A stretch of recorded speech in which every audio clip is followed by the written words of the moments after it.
Hello and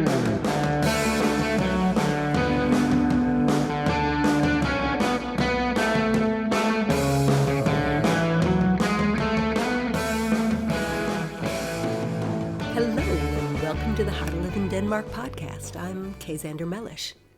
I did a little crowdsourcing for this week's podcast. I asked some of our listeners and some people on Facebook, what were some of the small cultural mistakes, the faux pas, you made when you first arrived in Denmark? What are the do's and don'ts? I got a wide selection of answers. Don't keep your shoes on when entering a Danish home was one thing. Don't arrive even a few minutes late to any Danish event was another. The 8 o'clock meeting is not an 8:05 meeting. Don't try to bum a cigarette. Not done in Denmark. Don't telephone a friend after 9:30 in the evening or so. Not done in Denmark. Don't drop by to see a friend unannounced. Not done in Denmark. Danish people like to plan things in advance, and they're very proud of their homes, and they don't want you to see their house when it's messy. One girl said her faux pas was that she'd eaten the last piece of cake on a plate. You should never eat the last piece of anything in Denmark, at least without asking every single person present if they would like to eat it first.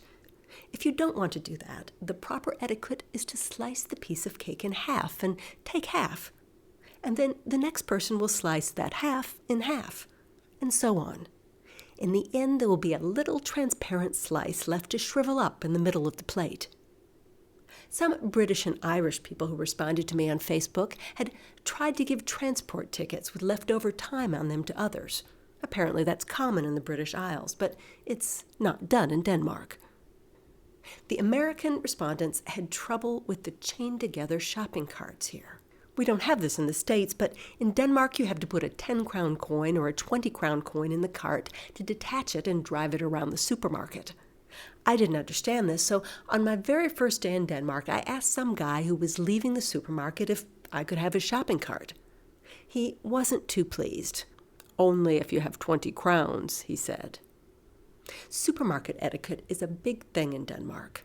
When you get to the cash register and put your items on the conveyor belt, it's very important to put the little divider between your stuff and the next person's stuff.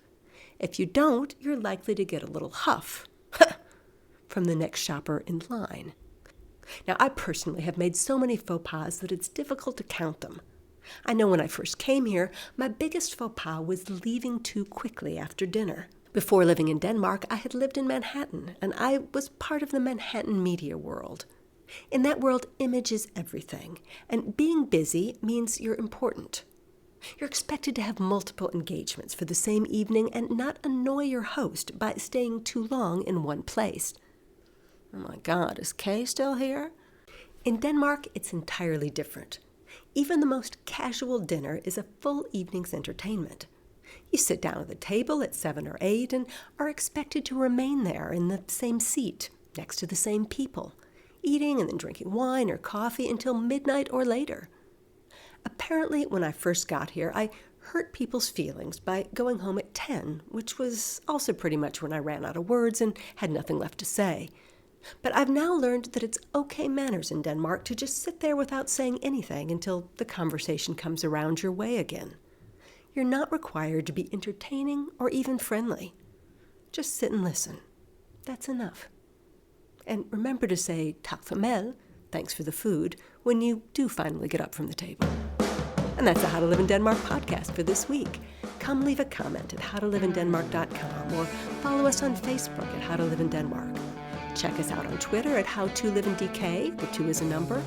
And don't forget the How to Live in Denmark book, available on Amazon, Saxo.com, and iTunes. See you next week.